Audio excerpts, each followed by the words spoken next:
কল্পনা করুন, এভাবেই আপনি অন্তরকে পরিবর্তন করতে পারবেন। এভাবে কল্পনা করার মাধ্যমেই আমরা উপলব্ধি করতে পারব দিনকে উপেক্ষা করা কতটা ভয়ঙ্কর। নিজেকে সেখানে কল্পনা করুন। শয়তানের এই ওয়াদা কোনোভাবে বিশ্বাস করবেন না যে এটা অনেক দূরের ব্যাপার, এটা কখনো ঘটবে না। আল্লাহর শপথ করে বলছি, আপনি বিপদে আছেন। আল্লাহর শপথ, কেউ নিরাপদে নেই। জাহান্নামে এই অবস্থায় নিজেকে কল্পনা করুন।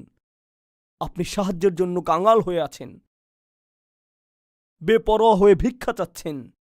وقال الذين في النار لخزنة جهنم ادعوا ربكم يخفف عنا يوما من العذاب। আমার প্রিয় ভাই বোনেরা, মানুষ কাকুতি মিনতি করবে, দয়া ভিক্ষা চাইবে এই গার্ডদের কাছে, বের হয়ে যাওয়ার জন্য নয়, শাস্তি বন্ধ করার জন্য নয়। তাদের চরম আশা হলো, তাদের সর্বোচ্চ আশা হলো শুধু একদিনের জন্য বিরতি। আমাকে শুধু একটু বিরতি দিন, একটু নিঃশ্বাস নিতে দিন। ادعوا ربكم يخفف عنا يوما من العذاب। এভাবে কত কাল পরে একমাত্র আল্লাহ জানেন। অবশেষে জাহান্নামের ফেরেশতারা জবাব দিবে, أولم تك تأتيكم رسلكم بالبينات। তোমাদের কাছে কি সুস্পষ্ট প্রমাণাদি সহ তোমাদের রাসূল আসেনি? قالوا بلى। তারা বলবে, হ্যাঁ, আল্লাহর শপথ, রাসূলরা সুস্পষ্ট প্রমাণাদি সহ আমাদের কাছে এসেছিল। আলেম ওলামারা আমাদের এই বিষয়ে জ্ঞান দিয়েছিলেন, আমরা উপেক্ষা করেছি। আমরা এই দুনিয়া দ্বারা প্রতারিত হয়েছিলাম। আমরা শয়তান এবং আমাদের প্রবৃত্তির ধোকায় পড়ে বিভ্রান্ত হয়ে পড়েছিলাম। আমরা এই দুনিয়া দ্বারা প্রতারিত হয়েছিলাম। অলু বালা, হ্যাঁ, তারা এসেছিল, কিন্তু প্লিজ আমাদেরকে একটু আশা দেখান। قالوا فادعوا। জাহান্নামের রক্ষীরা বলবে, যত বেশি পারো দোয়া করতে থাকো, যত বেশি সময় পারো কাকুতি মিনতি করতে থাকো। قالوا فادعوا। তোমাদের সকল দোয়ায় আজ ব্যর্থ, সব দোয়ায় আজ বিলুপ্ত, শুধু অপচয়। কোনো দয়া প্রদর্শন করা হবে না।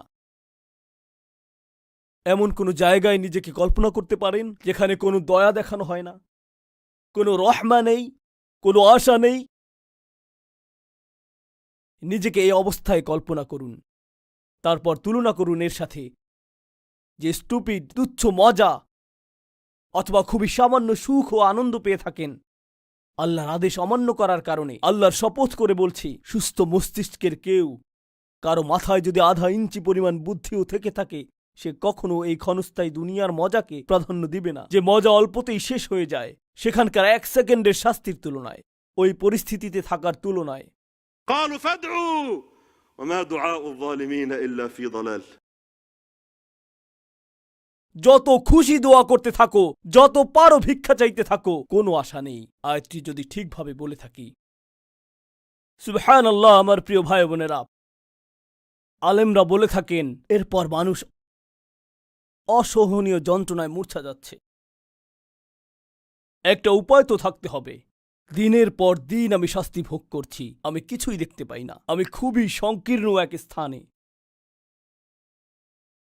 সমস্ত সব ধরনের শাস্তি আজ একত্রিত হয়েছে, মানসিক, শারীরিক, সব ধরনের। আমি সকল দিক থেকে আক্রান্ত হচ্ছি। এরপরেও মানুষের আশা থাকবে, তাই তারা মালিককে ডাকতে শুরু করবে। দোজখের প্রধান রক্ষী আল্লাহ সুবহানাহু ওয়া তাআলা এই কথোপকথনের বর্ণনা দিচ্ছেন।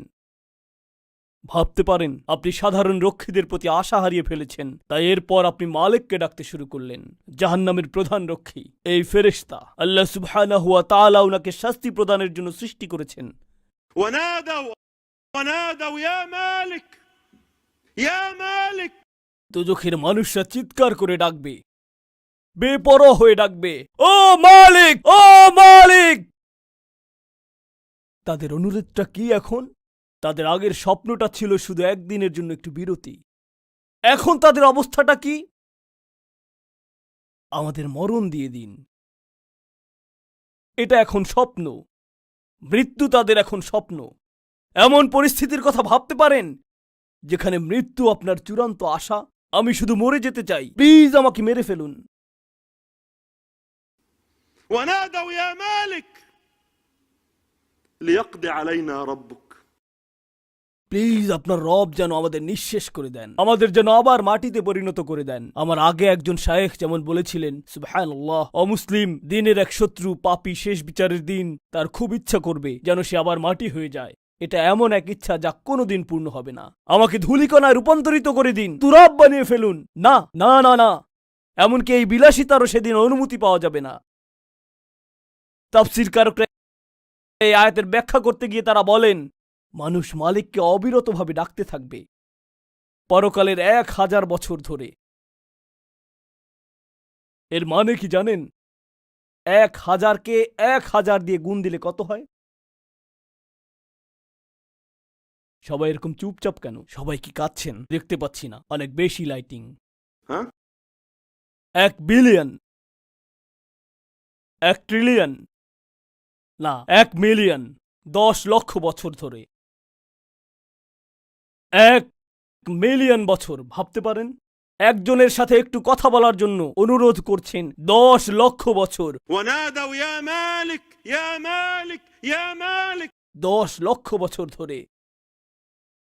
ليقضي علينا ربك ليقضي علينا ربك প্লিজ আল্লাহকে বলুন আমাদের নিঃশেষ করে দিতে। তাফসীরকারকরা বলেন 10 লক্ষ বছর পর মালিক তাদের দিকে ফিরে বলবে, ইন্নাকুম মাকিসুন, তোমরা এই অবস্থাতেই পড়ে থাকবে। মাত্র 2টা শব্দ,